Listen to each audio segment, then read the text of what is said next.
Okay, so good afternoon, everyone. So before we start, I have a video here for our topic. Ayan, panoorin muna natin tong video presentation before we proceed. Okay? So we will be discussing about financial ratio. Last time we have discussed about vertical analysis and horizontal analysis. Okay, if there are any questions, later na natin i-address or pwede nating i-chat sa ating groups, okay, or sa GC natin. Okay? So, eto, watch muna tayo ng video presentation.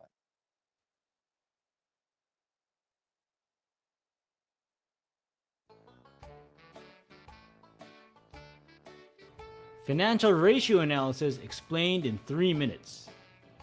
Sometimes it's not enough to simply say a company is in good or bad health. To make it easier to compare a company's health with other companies, we have to put numbers on this health so that we can compare these numbers with the numbers of other companies. So now, how do we use numbers to assess company health? This is where financial ratios come in. Very common types of financial ratios are liquidity ratios, profitability ratios, and leverage ratios.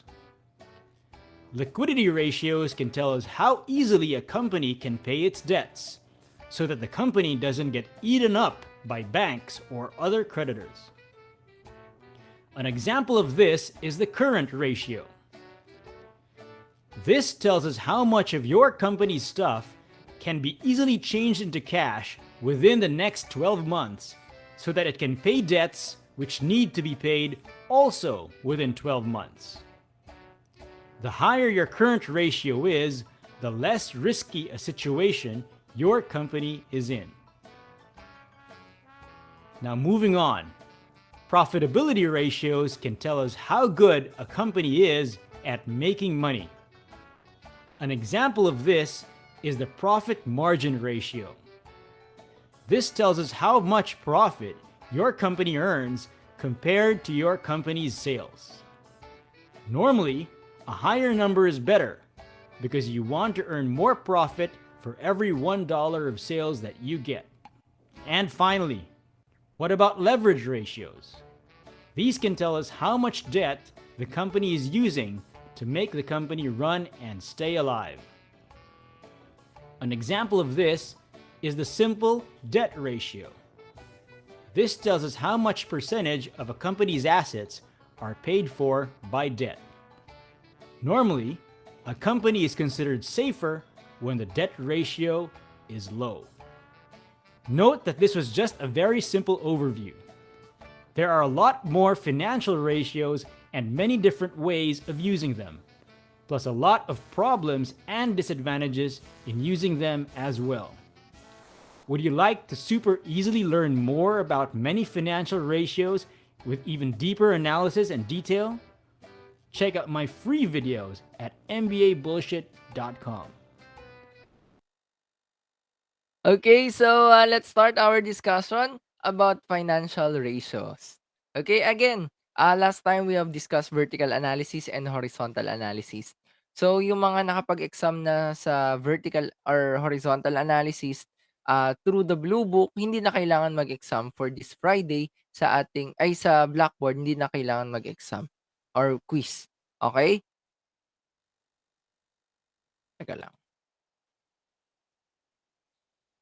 Ayan. So, if there are any questions, we'll address it later sa ating GC. Ayan, paki-post na lang sa GC kapag may mga questions tayo. Okay, so let's start. We will be discussing about liquidity ratio today. So, sa susunod yung profitability, tas sa susunod naman yung ating solvency. But for today, focus tayo sa liquidity ratios. So, ano ba yung mga liquidity ratios that we will be discussing right now? We will be discussing about its definition, the turnover rates, about accounts receivable, and inventory turnover. So, introduction in financial ratios, there are numbers of different ways to analyze financial statements. The most applied is the financial ratio. Financial ratio is a comparison in fraction, proportion, decimal, or percentage of two significant figures taken from financial statements.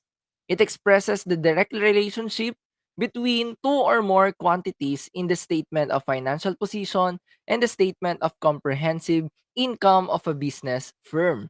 So generally, we could use financial ratio analysis to create our own decision. Katulad dun sa vertical and horizontal analysis, nagme-make tayo ng decision based on the interpretation of the data given to us. So this is widely used tool in financial statement analysis as they provide means of measuring and evaluating company performance and financial position. One must know how to use formulas to draw out ratios and percentages and identify relevant relationships among financial data. And then again, to be able to arrive at informed judgment, one must be intercomparability or intracomparability. Ratios are calculated from the financial statement to provide users of such statements with relevant information about the firm's liquidity, use of leverage, asset management, cost control, profitability, growth, and valuation.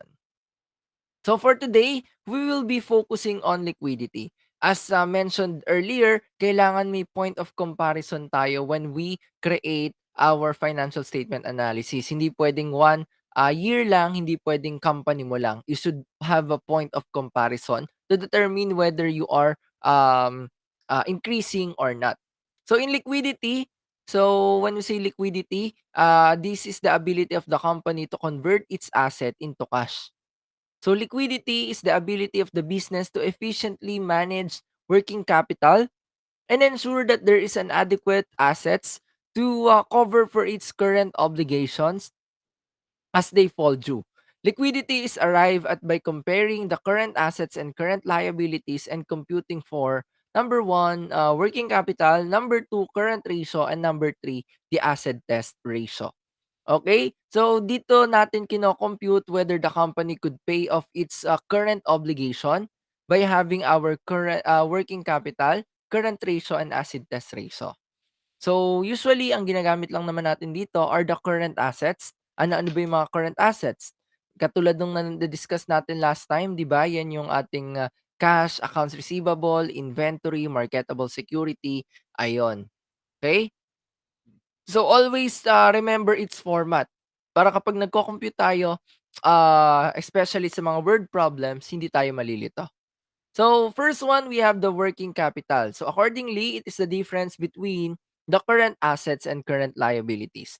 When we say difference, it means ide-deduct lang natin yung current assets from current liability. We could say that the company is liquid when the working capital is large. Okay? The current ratio naman is determined by dividing the current assets by the current liability. So you need to divide your current assets from current liability, and the ideal ratio is 2 is to 1. So if you get less than 2 is to 1, therefore the company must be illiquid. So a stricter measurement of liquidity is what we call the acid test ratio. This is also known as the what we call quick ratio. Parehas lang 'yon. Quick ratio and acid test ratio, they are the same.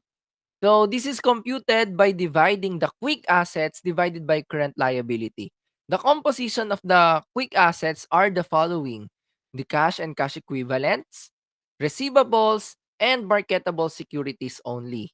So usually there are books that you will see that the formula for quick ratio is that current assets minus inventory, and that is correct. However, there are some factors that is included in the current assets which supposedly is not a quick ratio. Example, yung ibang supplies nasa current assets, eh hindi naman siya kasama sa quick ratio. Ayan. But again, let's just follow the formula. Again, it is the summation of the current assets, which are the cash, cash equivalents, receivable, and marketable securities only. So the ideal ratio here is that dapat 1 is to 1 siya. If it is more than 1 is to 1, there the company is liquid. Pag less than 1 is to 1, the company is illiquid. Therefore, the company is unable to pay its current obligation. So the liquidity of the firm is used by a creditor in evaluating the safety of a loan. So liquidity ratio provide information about the firm's ability to pay its current obligation and continue operations. So it gives an idea of the firm ability to pay off debts that are maturing within a year or within the next operating cycle. Satisfactorily, liquidity ratios are necessary if the firm is to continue operating. Kasi nga 'di ba may mga utang siya. Kung hindi niya kayang bayaran yung utang niya, therefore, hindi siya pwedeng mag-continue ng operations. Uunahin yun dapat, yung sa mga creditors niya. And another thing, no, with the liquidity ratio is that in quick ratio, kaya natin hindi sinasama yung inventory, again, hindi naman siya agad-agad mako-convert into cash. 'Di ba, ang cash pwede mong gamitin as money. Ang marketable security, after 3 months magiging cash na siya. Kasi it matures after 3 months, gano'n ka-short term 'yon. Ang ating accounts receivable, 'pag binayaran yung utang sa'yo, okey, magiging cash na agad. Ang inventory kasi, 'di ba, ibebenta mo pa bago maging cash. Eh, paano 'pag binenta mo ta's inutang pa, 'di ba? Binenta mo na nga, inutang pa niya. So, therefore, hindi pa siya puwedeng maging cash kaya hindi siya kasama sa quick assets. Ang inventory, lahat ng mga binebenta, hindi siya quick assets kasi puwedeng ibebenta mo pa, tapos hindi naman pala bibilhin or ibebenta mo pa ta's bibilhin tapos utang pa on credit. Eh, di hindi siya masasama sa cash flow statement.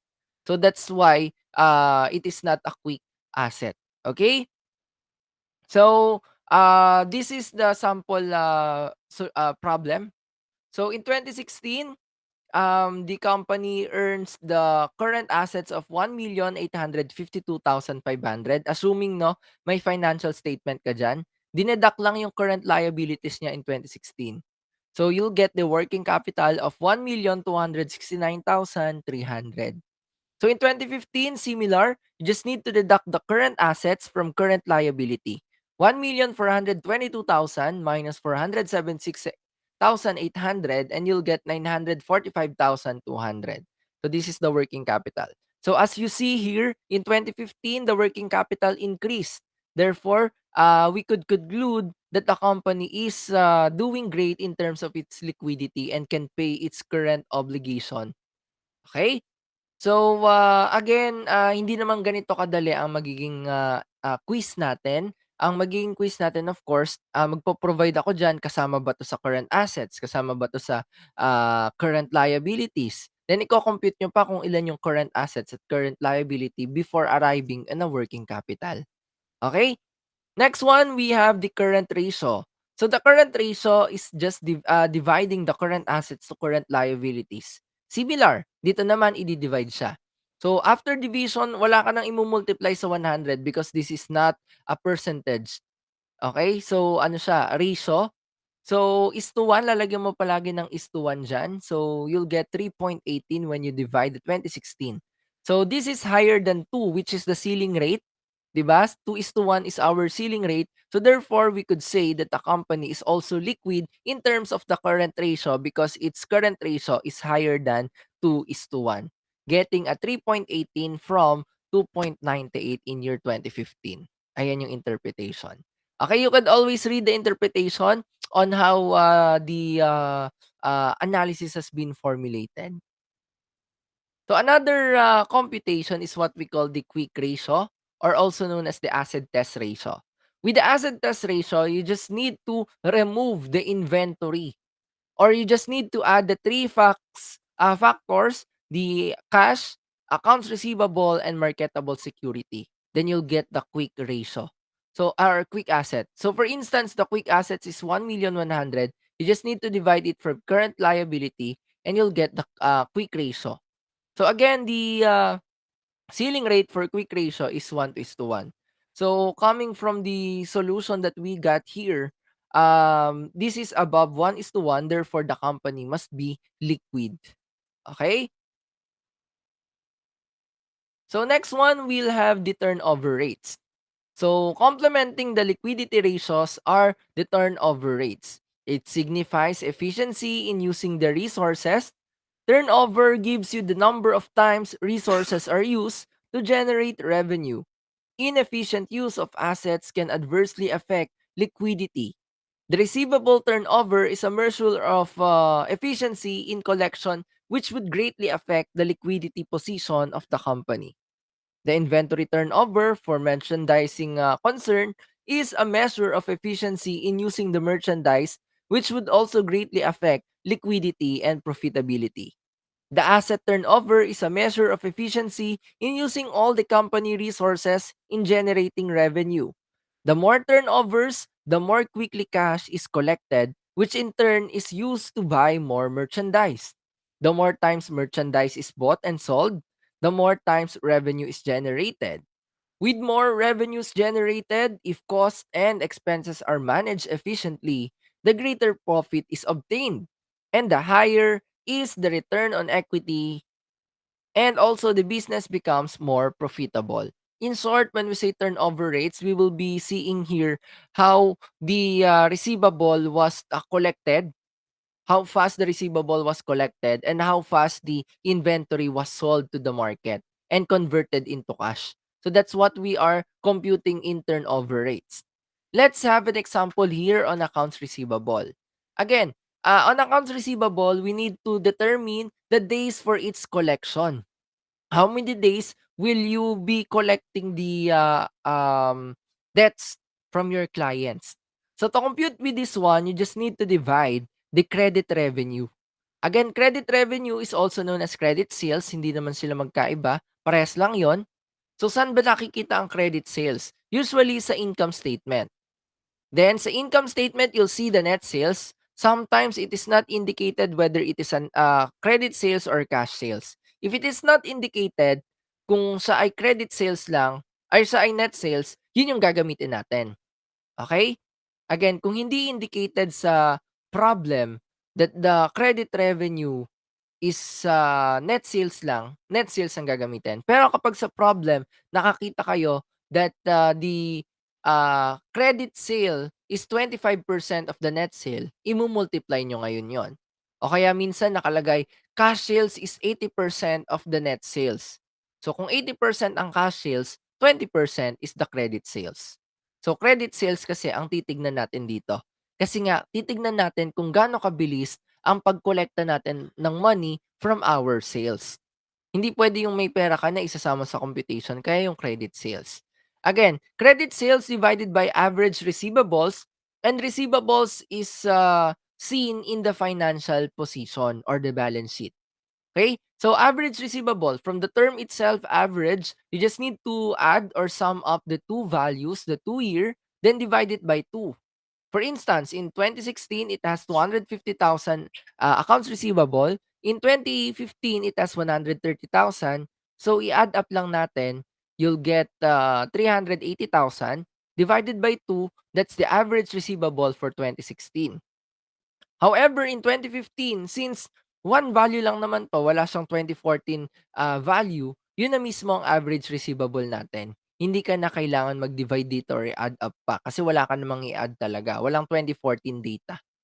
Okay? Dito lang sa 2016 kasi may data ng 2016 na receivable, meron din sa 2015, i-add up mo siya then divide it by 2.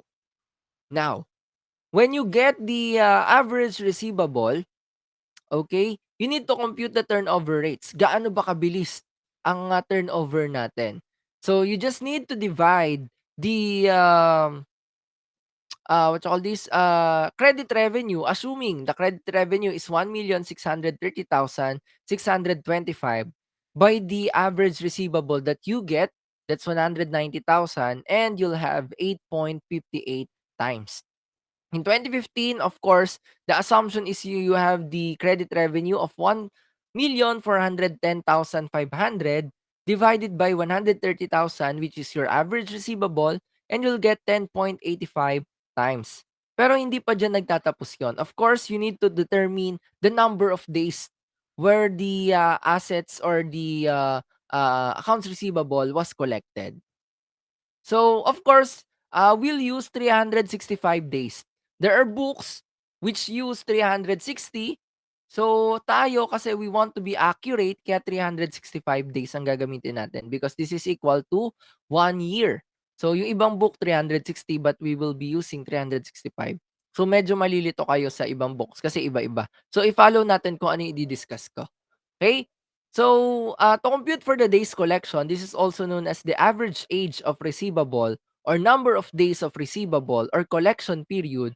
You just need to divide the 365 by the number or the number of times or the turnover rate na na-compute natin dito, 8.58 and 10.85, ilalagay mo lang as denominator ng 365 and you'll get the number of days. Of course, the lesser the day, the better.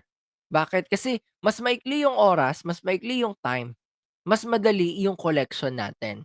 Okay, so dapat nira-round off 'to, wala namang 42.54 days, walang gano'n, Mars, 'no? Dapat 'yan 43 days, walang 42.54 days, 43 days bago makolekta yung pera. Dito naman 34 days bago makolekta. So, ibig sabihin medyo bumagal ang nasa credit department or collection department natin. So, probably hindi nila nakokolekta yung may mga utang. So, the best recommendation here is to increase or create a new credit policy.